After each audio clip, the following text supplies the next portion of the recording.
সেসব তো ছেড়েই দিলাম, সেসব করেছে। আমি ওরা যদি বুনো ওল হয়, আমি বাঘা তেঁতুল।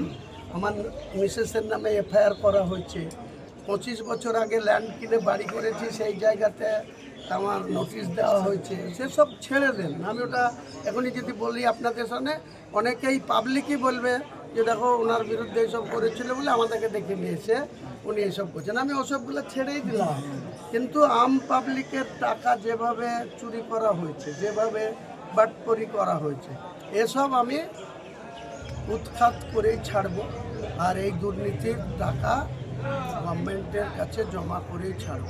আর এই ল্যান্ড দপ্তরে বললাম তো, শুধুমাত্র কামনগর অঞ্চলে কত টাকা তুলেছে সব আমাদের কাছে তথ্য আছে। আমি লিখিতভাবে এখানকার বেলারোকে অভিযোগ করছি এবং সেই অভিযোগ ডিস্ট্রিক্ট ম্যাজিস্ট্রেটকেও করব, এডিএম এলআরকেও করব। এবং আমাদের ঘটনাক্রমে যিনি বর্তমান মুখ্যমন্ত্রী হয়েছেন, তার আমাদের জেলায় যে আইএস অফিসার, ল্যান্ড অফিসার ছিল, আমার খুব ব্যক্তিগত আলাপ আছে, তিনি এখন মুখ্যমন্ত্রীর প্রাইভেট সেক্রেটারি হয়ে গেছে। কাজে তিনার কাছে পৌঁছাতেও আমাদের বেশি কিছু সময় লাগবে।